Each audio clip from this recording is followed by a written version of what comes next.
Hey everyone, Dave Brown here with the New Populist. Well, it seems the Biden nomination for the Comptroller of the Currency has withdrawn her nomination. Now, we kind of expected this. There were a handful of Democrat senators who were uncomfortable with her nomination, and that has been enough to sink it. As we know, the Senate is 50-50.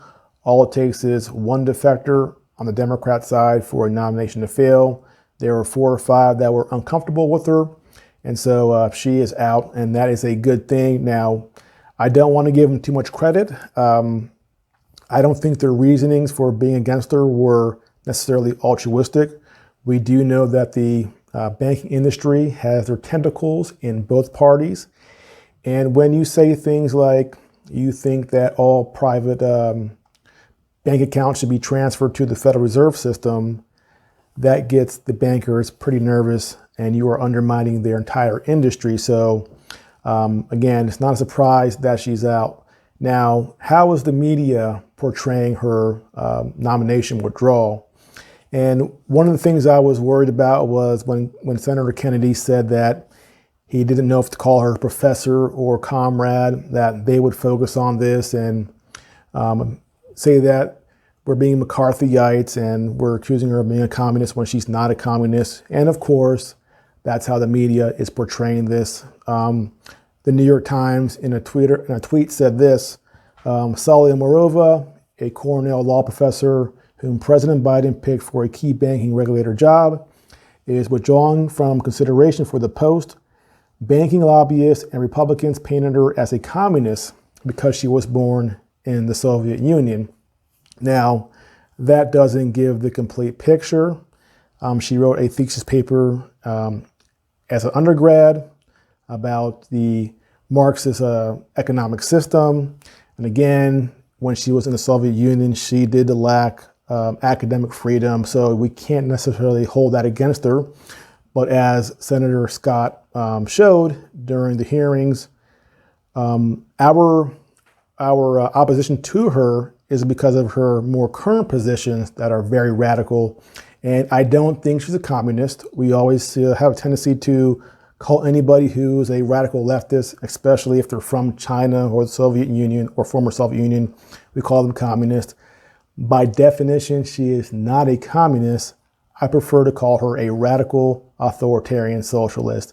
And if you examine her pet project, the National Investment Authority, and explore some of her other statements, that is what she is. And if you haven't seen the video on the National Investment Authority, check out the link below. I did a video on that and explained it in detail, and you'll see just how radical it is. Now, one funny thing I saw when going through the different articles is how they portray her positions, her current positions, not what she did back in the Soviet Union. Now, in Bloomberg, they say these 2 different things in the same article. See if you catch the problem here. It says this: Omarova's detractors have highlighted her origin in Soviet Union era Kazakhstan, her studies in Moscow, and her academic research advocating for a fundamental overhaul of the financial system. Now, again, we have that word fundamental. Not a slight change, not a course correction, a fundamental overhaul of the financial system. This is a person who does not like the system as it exists in any way, shape, or form if they want a fundamental overhaul. Now, later in that same article, it says this: for her part, Omarova has said that she rejects communism as deeply flawed and called herself a free market idealist. Now, I'm gonna stop right there. A free market idealist. Nothing she's ever said indicates that she is a free market idealist. It's quite the opposite. So it's funny that she would even say that, because that is demonstrably false. Any examination of a record would show that. But it goes on. She said she was surprised by the depravity of the attacks on her nomination. She also praised the U.S. banking system as the best in the world and insisted her academic writings were thought experiments that weren't necessarily meant as a practical blueprint. Now, Do you think any academic, especially one at her age, is writing these things because it's just a thought experiment? She goes into detail in different interviews talking about her projects that she wants to implement, that she's very passionate about. These weren't thought experiments. She wants to see these implemented within the United States. And to suggest that these were just thought experiments, my gosh, if you on Twitter made an off-color joke 10 years ago, you can get fired and lose your job.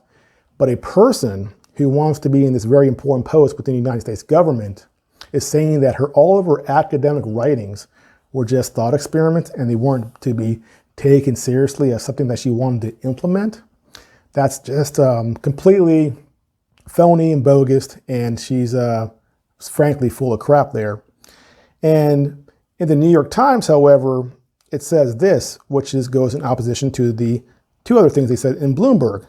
It says, in a letter to the White House on Tuesday, Ms. Omarova said that it was no longer tenable for her to seek the position of Comptroller of the currency. Mr. Biden, who called Ms. Omarova a strong advocate for consumers and a staunch defender of the financial system, accepted her request. So she didn't say this. This is how she was portrayed by the Biden White House, a staunch defender of the financial system. Now you have to ask yourself, what does Biden actually know about her? And my guess is that the answer to that is zero. That was just a statement that was given to him by his staff. But again, a staunch defender of the financial system, New York Times, Bloomberg, advocating for a fundamental overhaul of the financial system. So I ask you, which one is it?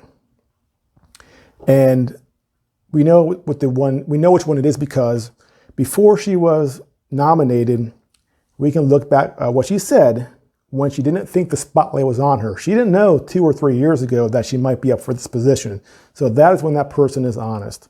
But again, Bloomberg, New York Times, they each have a very different explanation for her past viewpoints, her current viewpoints on the financial system, and what she plans to do. And what it all amounts to is BS. She is a radical. She was dead serious. And there were enough Democrat senators who, for other reasons, again, because she's so radical in the banking industry, was scared of her, would not support her. So this is good. She's gone. But be careful, because just because she's gone doesn't mean the next person can't be just as bad as her. I'll give you an example. A lot of Republicans were celebrating when Cuomo got tossed out in New York. As it turned out, his replacement, the lieutenant governor, just as bad, or if not worse, than Andrew Cuomo. So just because you get rid of one person doesn't mean the next person may not be just as bad. So we have to keep an eye out. That's it for now. Again, if you're new to this channel, please like and subscribe. I'll see you next time.